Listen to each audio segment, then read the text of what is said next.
আসসালামু আলাইকুম সুপ্রিয় শিক্ষার্থী, আশা করি সকলে ভালো আছেন। আজকে আমি আলোচনা করব চ্যাপ্টার ক্যালকুলাস চ্যাপ্টার 1-এর অনার্স প্রথম বর্ষের একটি মেজর কোর্স।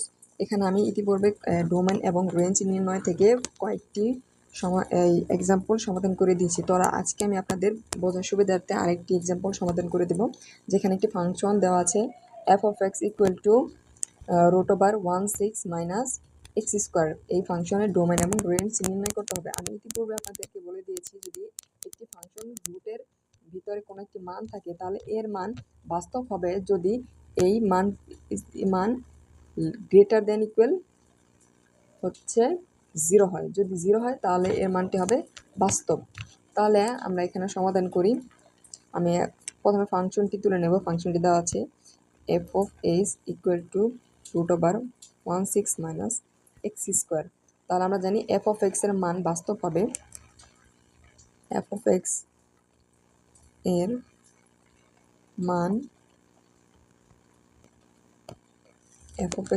বাস্তব হবে। তো আমরা জানি f(x) এর মান হবে যদি এই অংশ, ভিতরের কিছু অংশ যদি হবে 1/6 - x square greater than equal 0 হয়।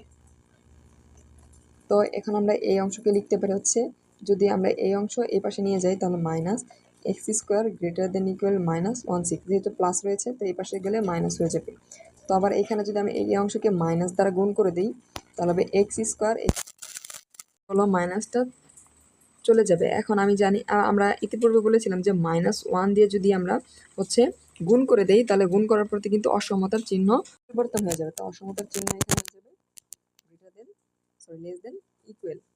তো আবার আমরা যদি স্কোয়ারটা এপাশে নিয়ে দিয়ে বর্গ করে দেই তাহলে হবে, যদি বর্গ করার ক্ষেত্রে এখানে কিন্তু একটা প্লাস মাইনাস চিহ্ন চলে আসবে। তাহলে আমরা এইকে ভেঙে লিখতে পারি 4 স্কোয়ার। তো x less than equal plus minus √square যদি কাটা যায় তাহলে থাকে শুধু 4। তো আমরা এখানে এই অংশ লিখতে পারি একবার +4 একবার -4। তাহলে লিখতে পারি -4 less than equal x less than equal 4। তো আমরা এই অংশ নির্ণয় করলাম। এখন আমরা এই অংশের থেকে ডোমেন নির্ণয় করব। তো আমরা লিখি ডোমেন আমরা জানি, সুতরাং ডোমেন প্রকাশ করে df দিয়ে, df = x সার্চ দ্যাট। তো আমরা এখানে পেয়েছি -4 থেকে less than equal x less than equal 4। এখন এই অংশ থেকে আমরা ডোমেন নির্ণয় করতে পারি যে এই অংশে এখানে একটা 0 বিন্দু, এটা +4। এই অংশ যদি -4 হয় তাহলে এর দিক -4 থেকে 4 পর্যন্ত। যেহেতু -4 থেকে বলা হয়েছে তাহলে আমরা মধ্যব্যবধি ইউজ করব, -4 এবং 4।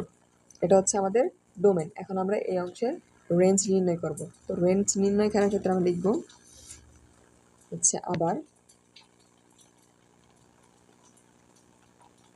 আবার আমরা ফাংশনকে 1 নং সমীকরণ ধরে নেব এবং ফাংশনকে y ধরে নেব। y f(x) √1/6 - x square, equation number 1।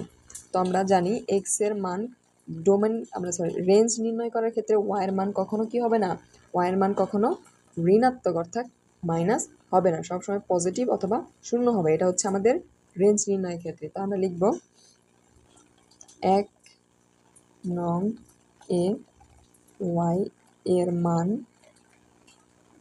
কখনো ঋণাত্মক হবে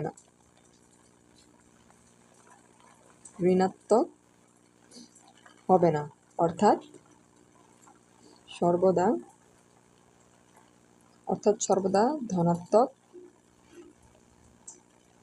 ধনাত্মক বা 0 হবে। তাহলে আমরা এখানে লিখতে পারি যে y = 1/6 - x স্কোয়ার। তো আমরা যদি উভয় পাশে বর্গ করে দিই তাহলে হবে y স্কোয়ার = 1/6 - x স্কোয়ার। তো আবার যদি আমরা এখন y ওই পাশে নিয়ে x এই পাশে নিয়ে আসি তাহলে আমাদের মান হয় x = 1/6 - y স্কোয়ার। তো আমরা এর বর্গ যদি করি তাহলে x = √1/6 - y স্কোয়ার।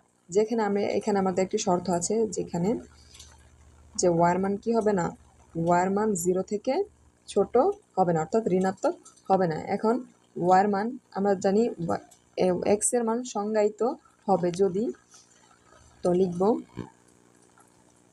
এক্স এর মান এখানে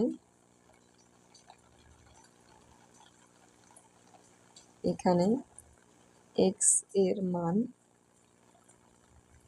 এর মান সংজ্ঞায়িত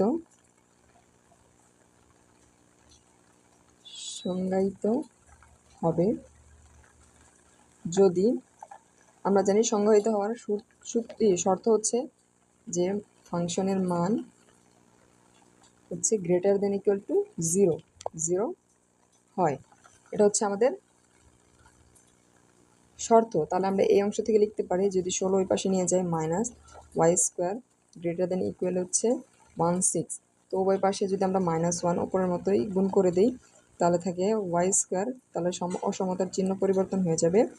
এবার যদি আমরা এর বর্গ করে দিই ওয়াই, তাহলে বর্গ করে দিলে এখানে একটি প্লাস মাইনাস আসবে 4 স্কোয়ার। তো এখানে রুট ওভার 4 স্কোয়ার যদি আমরা কাটা দিই তাহলে প্লাস মাইনাস হচ্ছে থাকে 4। তাহলে এই অংশ থেকে আমরা পাই +-4। কিন্তু আমরা জানি যে রেঞ্জের ক্ষেত্রে এর মান কি হবে না, রেঞ্জের ক্ষেত্রে এর মান কখনো ঋণাত্মক হবে না।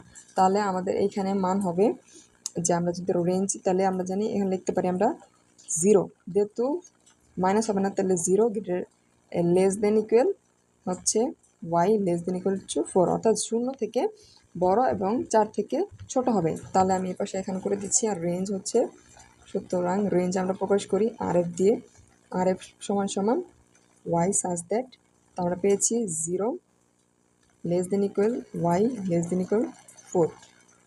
তো এখানে আমরা থেকে পাই হচ্ছে, তাহলে আমরা এই অংশ থেকে পাই যেহেতু 0 থেকে 4 পর্যন্ত, যেহেতু 0 থেকে 4 পর্যন্ত আমরা বদ্ধ বন্ধনী ব্যবহার করব, অর্থাৎ 4। তাহলে আমাদের রেঞ্জ হচ্ছে 0 এবং 4। তো আমরা এখানে রেঞ্জ পেয়েছি এবং হচ্ছে ডোমেন নির্ণয় করেছি।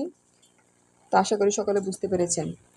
তো এই হচ্ছে আমাদের এই চ্যাপ্টার 1 এ থেকে মোটামুটি আমি 5টি হচ্ছে আপনাদের লেকচার দিচ্ছি চ্যাপ্টার 1 থেকে, শুধুমাত্র ডোমেন এবং রেঞ্জ নির্ণয়ের মাধ্যমে। আশা করি যদি এই চ্যাপ্টার থেকে এই ম্যাথগুলো আপনারা সমাধান করেন এবং ডোমেন এবং রেঞ্জ কীভাবে নির্ণয় করতে হয় তা যদি ভালোভাবে বুঝে যান, তাহলে আর কখনো ডোমেন এবং রেঞ্জ নির্ণয় আপনাদের সমস্যা হবে না।